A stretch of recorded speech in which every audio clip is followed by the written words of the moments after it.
Hello and welcome back to Bunnex Investment Group.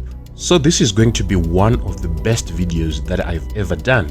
It's going to be very useful, and for those who actually take it serious, will definitely see some light in their trading. So I'm going to teach you one chart setup in line with the market maker method. Then we are going to delve into a long topic, which is levels counting, and then we are going to talk about setups, and last but not least, targets, where we'll talk about stop loss and how to determine the market targets. But however, I'm not going to delve into the non-subjective way of counting levels, as well as simplified entry criteria, trading plan formulation, the two powerful signature trades. This will be actually discussed in the top 1% traders course. So without wasting much of your time, let's jump right into the video. All right, so we are going to start off on chart setup. I get asked a lot of times, how do I set my charts as yours? All right, so in this particular case, you can see that this, if we are to strip, let me take a new chart. When you open a chart, it will be like this. That is on MT4, and on trading view, it's basically different, but all charts will always start with a default view of the candlesticks, like in this particular case. So within this, I do not love to have a chart like this one, so I'll try to make it much clearer and much vibrant, if I can say. So the first step is to basically start off by changing the color of my charts. So the color of my charts is basically gray, and I'm not going to go deep into changing of colors of the candlesticks and so forth. I'm just going to apply this particular template that I've already done that. So this is gray, and my candles, the green ones, bullish candles, and the bearish candles in red, basically like that. So after my chart has been set this way, it gives me a lot of subjectivity to deal with a chart without my indicators. So when we are talking about market maker method, we are actually talking of the indicators that represent several time frames in one chart. What do I mean by that? If we look at the 200 EMA, it will be the 200 EMA on the H1 time frame, for instance, but it will be the 50 EMA on the H4 time frame. So we want something that encompasses all time frames in one particular time frame chart. So in that instance, I'm going to apply my indicators, and I'll define each and every one of them. So we can see at the bottom part, I have what we call the Traders Dynamic Index. I have the 800 EMA, I have the 200 EMA, I have the 50, the 13, and the 5 EMA. And for those who actually follow this channel, you all know these indicators that I use on much of the videos. But in this particular video, we are talking on all the stuff that you need when you are going to be trading the market maker method. So these are one of the first things that you are going to require, which are the indicators, or basically the chart setup. So when you now have a chart that looks like this, we say you are now ready to trade with this methodology properly. Right. So after that, we now need to talk on how the market moves. So the institutional market maker method is actually a method whereby market makers are the leaders, and we as retail traders, we try to follow or mimic whatever that they put on the charts. So if they are going to the upside, we wait up until we see that proof to go to the upside. So we are basically trying to mimic what they do, not to predict the market. We are the followers and they are the leaders. And by being the followers, that is why we have installed all these indicators, so that it will be simple for us to follow, right? So in this particular case, you can see that the market is at this particular high. What is going to happen next? We need to have context of what is going to happen next. So I'm going to drill down on levels counting so that you understand how to do it by yourself. And when you do it, you will actually be able to apply it. And by applying it, you are going to apply even the setups that I'll provide you in this particular video. So when we are counting levels, it's also okay to just go to the H1 time frame. That is the most efficient way that I now do. I no longer start on the higher time frames like I used to do. And in the top 1% traders course, which is the course that I teach, I always teach to start on one particular time frame and then you get your entries right away. But for this particular, we need to actually learn the basic principles, which is the first order principles of the concept. So how are we going to do so? We're going to go on the higher time frame. In this particular case, I would like to start on the weekly time frame to see what is happening on that particular weekly time frame. On the weekly time frame, we can see that there is this low and there is this high. This low is going to be or to determine our datum or our point of reference where we are going to start our levels counting. But before we do so, I just want to highlight some concepts that you need to understand before we dive deep. The first one being levels are impulses, impulsive highs and or impulsive drops that include 3 levels of the preceding time frame.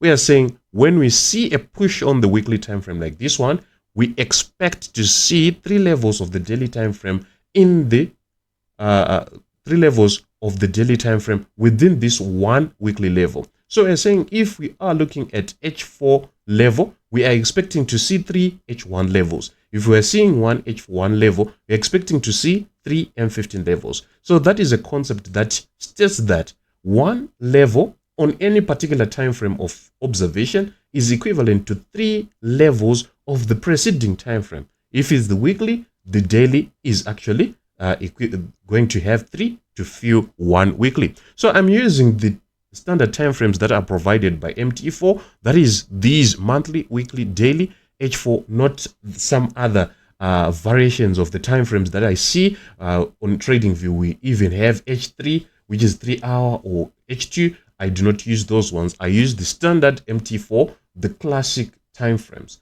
That is where we actually derive that particular concept. All right, so on this particular view, we are saying we have this as our law of the markets. And if we have this as our law, that is where we are going to start.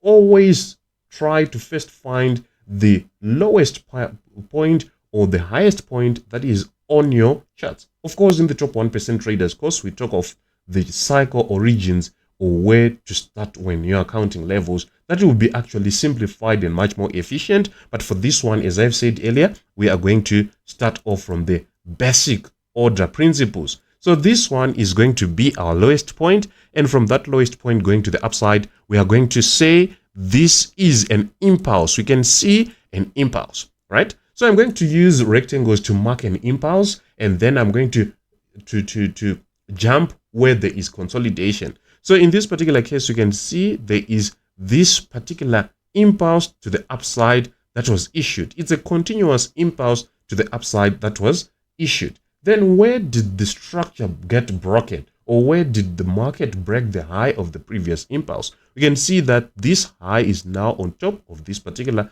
point, meaning that on this particular weekly time frame, we can say we now have this high being issued that broke the high of the previous level, because we want to create some steps going to the upside if this is the context. Like in this particular case, the context is going to the upside, so we want to create steps that are going to the upside. Then we can see that the market actually induced another push to the upside. However, before we talk of anything else, we need to verify if this is actually what we see on the lower time frames. Why are we counting levels? We want to find points of continuation. We want to find points of reversal.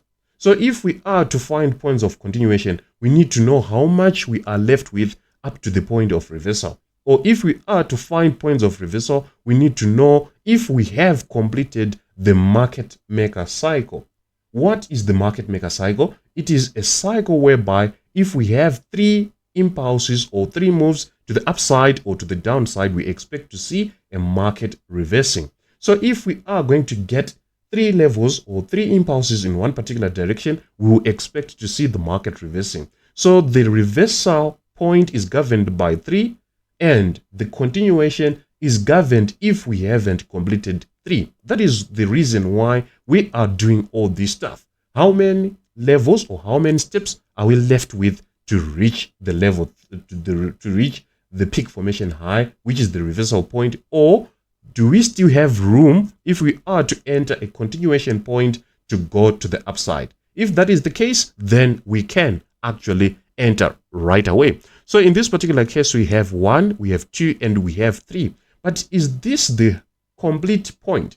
We need to verify from this particular point if this is really a weekly level, this is really a weekly level, and this is really a weekly level. That is why I say when we are on the higher time frame, we are at a point whereby we are still assuming it's actually still crude. We cannot verify our entry with this time frame, right? So going to the daily time frame, we can now shift to the daily time frame to see what is taking place within the levels that I have marked. So within these levels, we can see that there is 1 pullback, 2 consolidation, and then 3, and we had a peak formation high in form of an M pattern. So within this level, I am going to mark the levels. Of course, I'm going to use a different color so that it won't be confusing. So this is level 1 that was issued on the daily time frame as an impulse before a pullback was issued, right?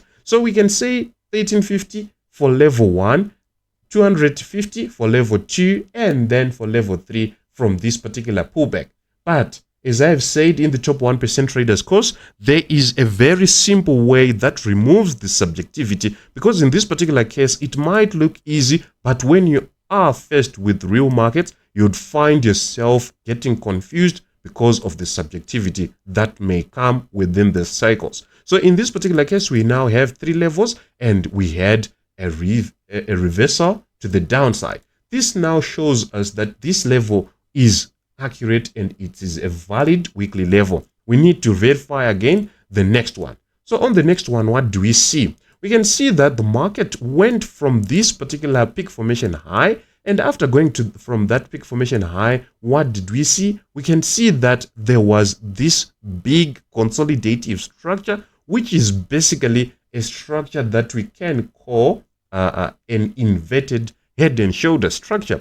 Shoulder, head, and then shoulder. So from the second shoulder, that is where we usually intend to start our count, and then going up to the point where we start again our count. So in this particular case, we can see from this shoulder, we had the first push to the upside, the second push on the daily time frame, and then we had the third push to reach a peak formation high that had several touches of the high.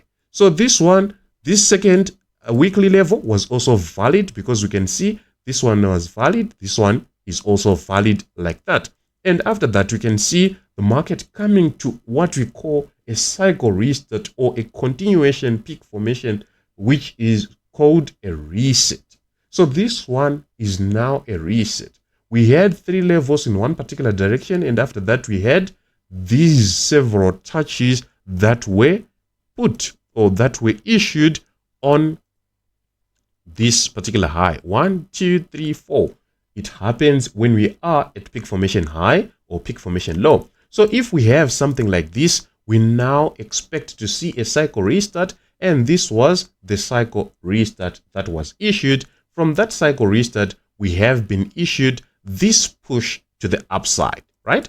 So this push to the upside is something that we can say it's a daily level, and within the view of the weekly level, we can say this is the first daily level within the last weekly level. So in this particular case, what can we deduct from this particular information that we have obtained? 1, we have seen that there is possible 3 levels on the weekly time frame, but 2, the last level of the weekly time frame is not yet complete, and 3, within that last weekly level, there's still more room to get entries in continuation, since there are not yet 3 daily levels. And within that, we are now anticipating to find a reversal and create the second daily level. That is the information that we have been offered by this particular chart. If you look, how long did I take to reach this particular point? You can do it as well. So you just need to be patient. So within that, we now need to check if this particular daily level is something that has been completed, but we are now going to use the H4 time frame within. So the daily level, as you've seen from the weekly is white, daily is yellow, and within the daily, we now need to check if there are 3 H4 levels within that particular daily level. So this is the last weekly level, which has already been issued, one daily level. And within that, we now need to check, and I'm going to change again my color and probably have much clearer for the H4. So we can see the first impulse to the upside that was issued, and then after that we can let me put pale green for these H4 levels so that you will be able to see them. So this is the first push to the upside, then we had the second push to the upside, and then we had the third push to the upside, meaning this is a completed level to go to the upside within the H4 time frame, right? So what are we now going to look at within the last? I've said every last level must always be verified, because sometimes you would think we have completed and you start to look for the reversal setups that I've talked about, that I'm about to show you, and you'd find yourself getting trapped. So within this last H4 level, are there 3 H1 levels so that we can consider it complete? So I'm going to use another color for these 3 H1 levels, if there are any.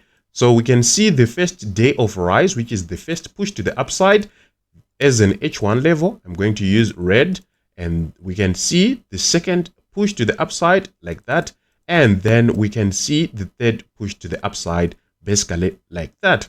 So in this particular case, we can actually see that there has been 3 pushes to the upside. And if we have 3 pushes to the upside, let's verify this last one so that we can safely say we are at a point of possible reset. We said one H1 level should have 3 M15 levels. And of course, the M15 level, since it's a noisy time frame, we can actually see that it will be a little bit difficult to count the levels. So in this particular case, we have the first choppy, then the second, and then the third. It's basically for a customer to just check if the last H1 is completed. So if the last H1 is completed, we now go to the next segment, which is setups. All right. When we are at level 3, we need to look for M's and W's. When we are also in continuation, we also need to look for M's and W's, head and shoulders, inverted head and shoulders. So at the end of the cycle, we expect to see the market to reverse. And if the market is going to reverse, it will provide us what we call a pattern. A pattern will come in form of an M or a W at level 3. So at this particular point, we can say that this is the first leg, and then this is the second leg that is being shown here. So in this particular instance, we need to verify if that is correct with the Traders Dynamic Index. We can see this is euro against CAD, and we are saying if this is going to fall, Canadian dollar will be gaining, right?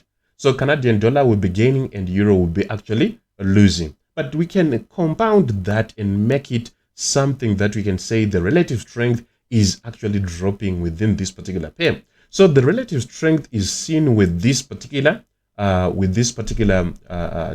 indicator called the Traders Dynamic Index. So how do we see that? We can see that the relative strength was at this particular point, at this zone, and it's actually dropping. But the market makers are wise. They present something else on the price chart, whereby the market will actually be presenting something that is going to the upside like that. We call this effect divergence. When we get divergence at peak formation high zone, which is at level 3 or a high probability point of reversal, we'll actually have much more confidence of reversal. So in this particular case, we are likely to have a drop, and that drop will likely going to reach what we call the zone of exit, which is the 200 EMA. That brings us to the target.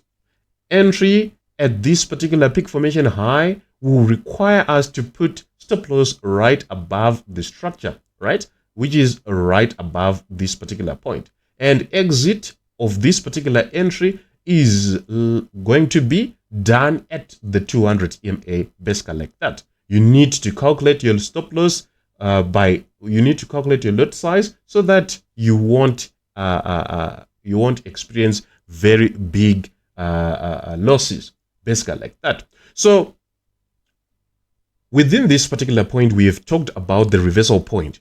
Where do we enter our trend continuation points? We can actually see that when we are coming from this particular point going to the upside, there are points where we can actually enter in line with this particular trend.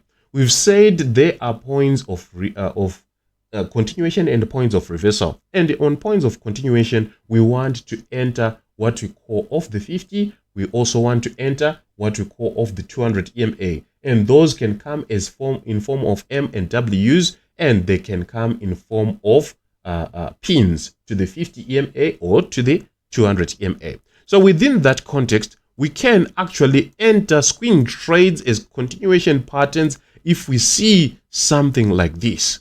This is a W pattern on the H4 time frame, right? In continuation context of the higher time frame, like what I've shown you. And we can see this is a reversal pattern as a reversal of the whole cycle that has been issued. And we can as well see that this big structure is a inverted head and shoulder structure on the daily time frame in context of the market maker cycle. So within this, these are the topics that are known by traders who trade the market maker method. I understand there are a lot of people who are actually trying to teach this particular method, but a lot of them do not produce results. By producing results, you can actually check the free Telegram channel that I'll also leave the link in the description box below. You can see that within the top 1% traders course, there are results. People are actually trading this method and making some results, which you as well can do. So all that you need to do is to join and become part of this particular community using the link that I've left in the description box below. What did I teach here? This is a grasp. This is the basic order principles. But for you to make use of this, you need much more intrinsic knowledge, which is discussed in the top 1% traders course. With that, we've come to the end of our today's video. This was actually a guide that can open up your eyes that the market is systematic. The market is not just random, but it has an order and a pattern, a flow that you need to follow. On that note, I'll see you in the next one.